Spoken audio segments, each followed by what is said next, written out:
xolos, mashallah.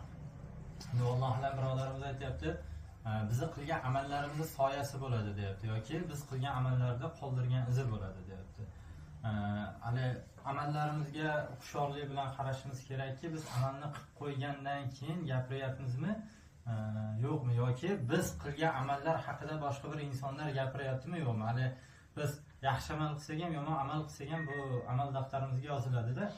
Biz yaxshi amal qiladigan bo'lsak, boshqa insonlarda bizni yaxshi deyish ham, yomon deyish ham biz uchun haligi bir ahamiyatga molik bo'ladigan narsa emas deyapti. Chunki payg'ambarimiz sollallohu alayhi vasallam sahobalari bilan endi dars qilayotganda yoki payg'ambarimiz nimanidir ularga tushuntirayotganda ba'zi bir munofiqlar bo'lganda chiqishib olib turib, hozir nima dedi, hozir nima dedi, sen tushundingmi, sen eslab qoldingmi, men umuman tushunmadim degan va ba'zi bir o'sha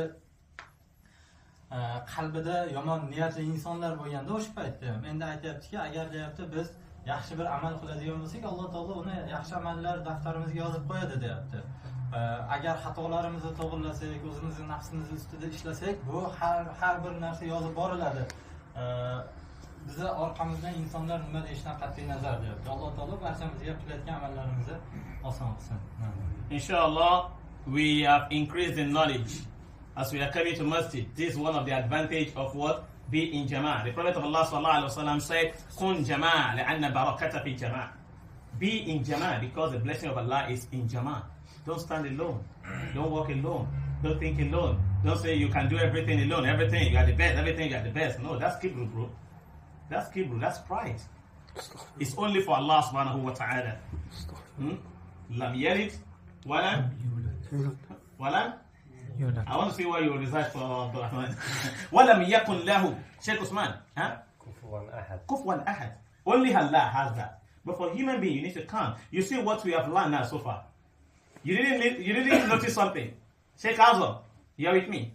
This Sheikh at Tunisia, yeah, he's from Tunisia, you know. It's my brother from Tunisia. He's an African, Al-Arabi, Tunisia. He prayed his witr consecutive 3 with 1 taslim. His witr consecutively 1, 2, 3, third rakah, then taslim. Only 1 taslim, right? But this my Sheikh. Show this my Sheikh. Sheikh Usman At-Tajikisti. Sheikh Usman At-Tajikisti, he prayed his witr 2 with sitting, no taslim. He stood up, he completed his 3 with 1 taslim and kunut. Right? That is another madhab. Good. You say that my Sheikh, that my Sheikh, Sheikh Karim Al-Misri. Sheikh Karim Al-Misri. You see he's sitting at the wall over there. He prayed his witr 2 with sitting and taslim, 1, the last one with another sitting and taslim with kunut. Allahu Akbar Kabir. This is knowledge, bro. This is knowledge. All this thing is found in Islam. This will make your qalb to know that what you learn, what you know is not the end. Knowledge is deep and far beyond what you are coming with your community. We do like this in India. Dr. Nasir, come on, stay in India, then don't travel. We do like this in Nigeria. Tell that black imam, then stay in Nigeria, don't go to Uzbekistan. We do like this in Uzbekistan. No. Islam likulli. وَمَا أَرْسَلْنَاكَ إِلَّا رَحْمَةً لِلْعَالَمِينَ. Everything is blessing from Allah. So we thank you for it. Jazakumullah kulla khair. Birodarimiz aytayapti, jamoatga kelish deyapti, bu insonda iymonini mustahkamlaydigan narsadir. Chunki o'zimiz uyda bo'lgan holatda yolg'iz o'qiydigan bo'lsak, ba'zi bir suralar uzunlik qilib ketadi-da. Buni tan olamizmi, yo'qmi, nafsimiz bilan ro'para bo'lganimizda o'zimiz jimga ma'min bo'lamiz-da. Ba'zi bir holatlarda qaysi rakatda qaysi qisqaroq surani o'qish payida bo'lib qolamiz. Aytayaptiki, endi agar jamoatga keladigan bo'lsang, deyapti, qilayotgan amallaring yengil bo'ladi. Yolg'iz yurma. Jamoat birlashadigan bo'lsang, deyapti, iymoni yana mustahkam bo'ladi, deyapti. Keyin payg'ambarimiz sollallohu alayhi vasallam bir sahobiy keladi, "Ya Rasululloh", dedi, "insonlarning yaxshisi kim?" degan desa, insonlarni ichida bo'lgan va undan insonlar foyda ko'rgan dedi. Ya'niki jamoatga qo'shilgan va jamoatda ozmi ko'pmi qo'lidan kelgancha foyda keltirgan inson deyiladi-da.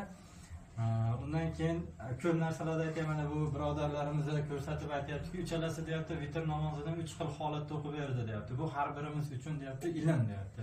Birinchidan ilm deyapti. Ikkinchidan ilmning orqasidan fitna chiqmaslik holati kelib chiqadida. Agar shu narsa ilm bo'lmasa bizda, tushunmasak boshlaymizda, falonchi bunday o'qidi, falonchi bunday o'qidi, keyin firqalarga bo'linish kelib chiqadi. U musulmonlar rangidan, davlatidan, qayta tug'ilishidan qat'iy nazar islomga kirdimi, iymonga keldimi, bo'ldi. Hamma bir musulmonlar aka-uka, opa-singil deganlar aytyaptiki, ilm o'rganish oson narsa emas deyapti. Ilm deyapti, ko'p va uzoq mehnat talab qiladigan narsa deyapti. Ya'ni ilmning yo'li uzoq deyapti. Aytiladi-ku, 5 yildan to qabrgacha ilm izlaydi. Jazakumulloh khair. Mashaalloh.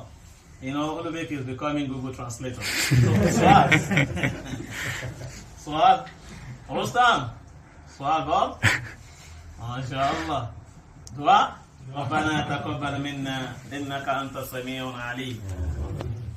ربنا تقبل منا إنك أنت مجيب الدعوات.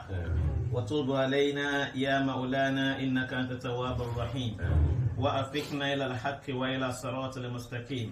سبحانك اللهم وبحمدك ونشهد أن لا إله إلا أنت نستغفرك ونتوب إليك. سبحان ربك رب العزة عما يصفون والسلام على المرسلين والحمد لله رب العالمين. I want to see you to the end of Ramadan, inshallah.